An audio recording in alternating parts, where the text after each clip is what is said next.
ہم اپنی عقل سے طے کریں گے، ہم اپنی عقل سے طے کریں گے کیا چیز صحیح ہے کیا چیز غلط ہے۔ لوگ اپنی عقل سے وحی کو ریویلیشن کو جج کر رہے ہیں، یہ کتنی بے وقوفی اور حماقت کی بات ہے۔ یہ سوال کرتے ہیں کہ بھائی اگر قرآن صحیح ہے تو اس میں پہلے سے کیوں نہیں لکھا کہ اتنے پلانٹس ہیں، اتنی گیلیکسیز ہیں۔ آج ایک ٹرینڈ ہے ہم اپنی عقل سے طے کریں گے، ہم اپنی عقل سے طے کریں گے کیا چیز صحیح ہے کیا چیز غلط ہے۔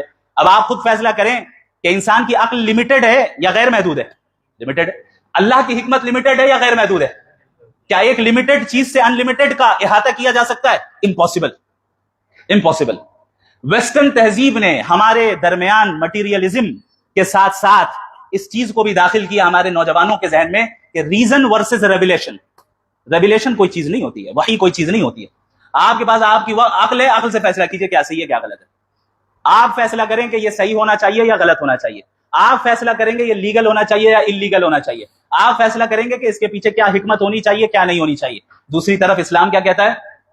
عقل کی قدر کرتا ہے، عقل کے استعمال کی ترغیب دیتا ہے۔ اسی لیے قرآن کریم بار بار کہتا ہے افلا تعقلون، عقل نہیں رکھتے، افلا یعقلون، عقل نہیں رکھتے وہ لوگ۔ اللہ کی نشانیوں پر غور کرو، اللہ کی قدرت کو پہچانو، لیکن اللہ نے ایک باؤنڈری سیٹ کر دی، بھائی عقل کی ایک باؤنڈری ہے، ایک حد ہے، ایک لمٹ ہے، اس کے آگے کی چیزیں آپ عقل سے حاصل نہیں کر سکتے۔ اس کے لیے آپ کو دوسرا سورس آف نالج کی ضرورت ہے۔ وہ دوسری جو سورس آف نالج ہے اسی کا نام ریویلیشن ہے، وحی الہی۔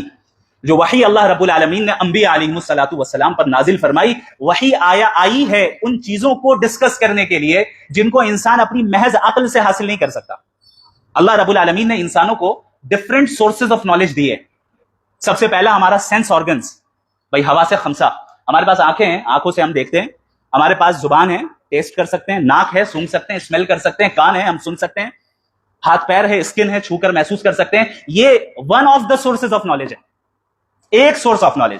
اب بھائی سامنے کی دیوار جو ہے کس رنگ کی ہے، یہ ہم نے علم حاصل کیا کہ بھئی سامنے جو دیوار ہے یہ سفید رنگ کی ہے۔ یہ علم کیسے حاصل کیا ہم نے؟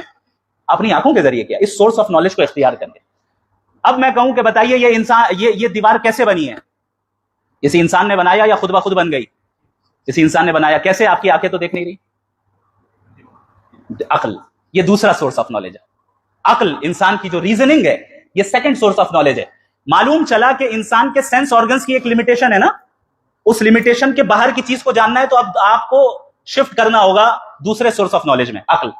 بھائی ایک انسان سامنے بیٹھے ہیں، یہ پوچھا جائے بھائی یہ ان کی داڑھی ہے یا نہیں ہے، میں نے کہا کہ ہاں داڑھی ہے۔ کیسے سمجھا؟ دیکھ کر سمجھا۔ اب مجھے پوچھا جائے بھائی یہ کہاں سے آئے؟ آسمان سے آئے بارش کے ساتھ یا زمین میں پیڑ پودوں کے ساتھ اگے؟ ہم کہیں گے نہیں بھائی کسی عورت نے انہیں جنا ہے۔ یہ کیسے ہم نے حاصل کیا؟ عقل کے ذریعے۔ اس اسپیسیفک انسان کو پیدا ہوتے ہوئے تو میں نے نہیں دیکھا، لیکن پھر بھی میں اس کوشچن کا صحیح آنسر دینے پہ قادر ہوں۔ کیوں؟ چونکہ اب میں نے سینس آرگنز کی لمیٹیشن کے باہر کا سوال مجھ سے کیا گیا، جو کہ عقل کے دائرے میں آتا ہے، ریزننگ کے دائرے میں آتا ہے، ریزننگ کی لمیٹیشنز میں آتا ہے۔ تو میں اب ریزن کو استعمال کر کے یہ کہہ سکتا ہوں کہ یہ پیدا ہوئے ہیں، کسی نے اسے جنا ہے۔ سمجھ میں آ رہی بات؟ تو معلوم چلا سینس آرگنز لمیٹڈ ہے۔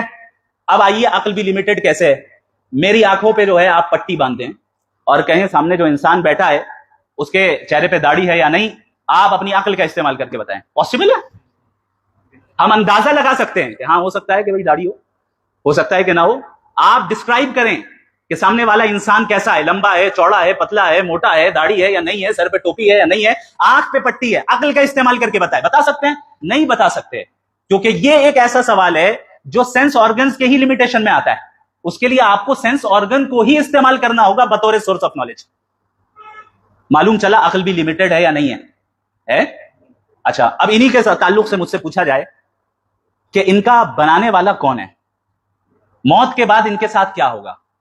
ان کے کون سے ایکشن سے ان کا کریٹر خوش ہوگا اور کون سے ایکشن سے ان کا کریٹر ناراض ہوگا؟ کیا یہ چیز ہم اپنے سینس آرگنز یا صرف عقل کا استعمال کر کے بتا سکتے ہیں؟ معلوم چلا کہ یہ ایک ایسا سوال ہے جو سینس آرگنز کے لمیٹیشنز کے بھی باہر ہیں اور عقل کے لمیٹیشنز کے بھی باہر ہیں۔ اب ہمیں یہاں پہ تیسرے سورس آف نالج کی ضرورت ہے اور اسی کو ریویلیشن کہا جاتا ہے، اسی کو وحی کہا جاتا ہے۔ لہذا وحی الہی آئی ہے اسی لیے کہ ہدایت کے ٹاپک کو انٹرٹین کریں، ہدایت کے بارے میں بتائے، ان چیزوں کے بارے میں بتائے جو ہم انسان اپنی عقل اور سینس آرگنز کے ذریعے حاصل نہیں کر سکتے۔ بہت سے ملحدین سوال کرتے ہیں کہ بھائی اگر قرآن صحیح ہے تو اس میں پہلے سے کیوں نہیں لکھا کہ اتنے پلانٹس ہیں، اتنی گیلیکسیز ہیں۔ اور فلاں فلاں ڈسکوریز جو سائنس آج کر رہی ہے، پہلے سے کیوں نہیں لکھا؟ قرآن میں لکھا ہونا چاہیے کہ ارتھ اور مون کے درمیان اتنا ڈسٹینس ہے، قرآن میں لکھا ہونا چاہیے ارتھ اور سن کے درمیان اتنا ڈسٹینس ہے، کیوں نہیں لکھا؟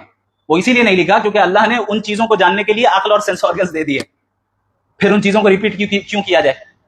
وحی تو آئی ہے ان چیزوں کو بیان کرنے کے لیے جن کا تعلق اس کے مخصوص ڈومین سے، جو آپ عقل اور سینس آرگنز کے ذریعے حاصل نہیں کر سکتے، اور وحی ہی پھر جو ہے آپ کو بتائے گی کہ ہدایت کیا ہے اور ہدایت کیا نہیں ہے۔ لہٰذا ہمارے ذہنوں میں یہ بات داخل کر دی گئی کہ ہم کس طریقے سے عقل پر وحی کو نہیں بلکہ وحی پر عقل کو ترجیح دیں، اور آج کل لوگ اپنی عقل سے وحی کو، ریویلیشن کو جج کر رہے ہیں۔ یہ کتنی بے وقوفی اور حماقت کی بات ہے بھائی! وحی نازل کرنے والا وہ خدا ہے جو اومنیپوٹنٹ ہے، آل وائز ہے، آل نوئنگ ہے، جس سے کبھی خطا نہیں ہو سکتی۔ تو وحی ایک ایسا سورس آف نالج ہے جس میں کوئی آپ کو اس میں غلطی نہیں ملے گی۔